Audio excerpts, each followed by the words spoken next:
Hey everyone, welcome back to Saints Unscripted.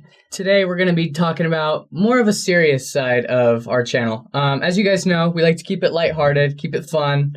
We share a lot of jokes and humor, but there are times too when you're sharing something important, or when a guest is sharing something important, and it can bring a lot of emotions. And today we're just going to be showing you a few of our favorite, more serious and spiritual moments.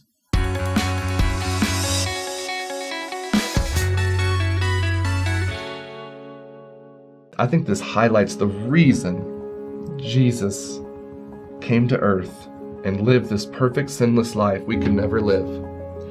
And then he takes on all that brokenness and all that sin and all that evil on himself, and he pays for it completely and fully, dying the death that we deserve. And then he walks out of the grave triumphant over all of that mess.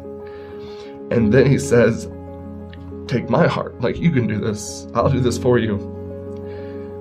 And I think that is when forgiveness becomes possible. Has your relationship with the Savior changed in any way since the accident? I think that our relationship has gotten stronger because I know that Jesus Christ is the only one who has been through exactly what I have. People can say, I know what you're going through, but the Savior is really the only one who knows exactly how I'm feeling. And so when I pray, I just feel like I have a best friend. And as I've gotten to understand him more, my whole life I've grown up knowing him and trying to read the scriptures to get to know him better. And as I recognize those qualities that he has, it's just like having a best friend because he knows exactly what I'm going through. And so that's how I feel like our relationship has really grown, because this is the biggest trial that I'll go through in my life probably. And so I think that that's really important. I remember exactly where I was driving and the song came on. And I just started weeping in the car, and I listened to that song on repeat. I was only a few blocks from my house, and I parked the car, and I was just listening to the words over and over, and it was the first time that I was oh my gosh, that's who God is, and he's real, and I'm never gonna be able to deny that again. He's mine, he's my dad. And that was the moment. And I think that once you have those moments, no matter how little they are, those are the reasons that you stay, because those moments are just so they're so precious. They're so good, you know? And you can't give them to somebody else. Yeah. For me personally, and for many members of the church, and you guys, I'm sure, it's nice to know that this isn't it. It's nice to know that there is a loving Father in heaven who loves us and, isn't going to let us go through this maybe trial or whatever we're going through forever. Because this life, just having that perspective, even throughout everything that's been happening the last couple of years with the pandemic and whatnot, it's really scary to think what's going to happen in the future. And I'm grateful that the gospel gave me that extra perspective. Okay, this really sucks right now, but it's not going to last forever, and it will be okay eventually. And as I've really focused on Jesus Christ and the gospel of Jesus Christ, the things that I can say I know are true or is true is a very small list. And I know that maybe some people hear that and think, oh, well, or whatever. And I know you go up on, or you go to any fast and testimony meeting, you'll hear hundreds of declarations of I knows. Yeah. And where I am right now, to get back to your original question, is I have firm faith in things that I say that I know. Again, that list is maybe 2 or 3 things long. I have a bunch of I don't knows. I put it in my bucket of I don't know, just kind of put them in there.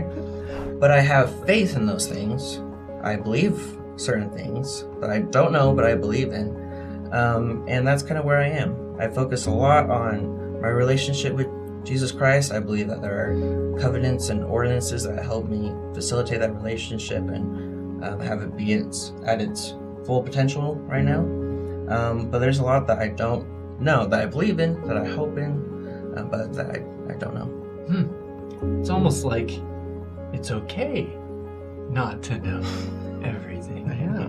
What a novel idea. Go figure. She's like progressing so much, Wow. and I just get to sit and watch, you know. And it's like I'm gonna cry, but like it's so cool because she's my wife, you know. And she's so happy, and she's progressing. She's becoming this amazing person, and I just get to sit there and be a part of it. And Gosh, I'm gonna start I crying. know, and so like that's why I think So- it's beautiful. Like that's why marriage is so beautiful because like you have no idea what love is.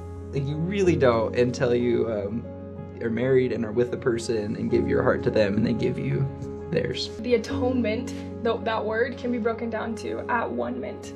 And I love that analogy that the atonement literally makes us at one with God. So if you feel distant from Him, if you feel like you've gone too far or you've strayed too far away from the path, the wonderful thing is that Jesus Christ offered this, the atonement, so that we can become at one with God again, so that we can feel at peace with Him and that we can feel His love flow more freely into our lives. And for that purpose, I think I am eternally grateful for the atonement of Jesus Christ and all He's done, because I think that it brings new light and it brings hope. When it feels like there's not a lot of hope left, you know, and it feels like it's the end, it's never the end because of Jesus Christ and because of what He gave us. I can tell you this. I know that the Church of Jesus Christ of Latter-day Saints is good. I know that. I've seen it. I've experienced that with all 5 of my senses. The church is good. I have faith that the Church of Jesus Christ of Latter-day Saints is the restored church of Christ Himself. And faith is about as good as it's going to get for me, I think, in this life. So I'm going to have to be okay with faith, which means I'm going to have to be okay with some of the unanswered questions that I have. And I am okay with it. So if you have questions, don't panic. Just take those questions and understand some won't be answered, but try to see the larger scope of things. Try to understand the value of what we do have, because the value of what we do have is so incredibly more weighty than the value of the unanswered questions that we have.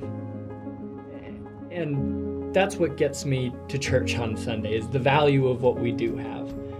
Thank you so much for watching. Hopefully you felt the spirit or learned something from each of our testimonies.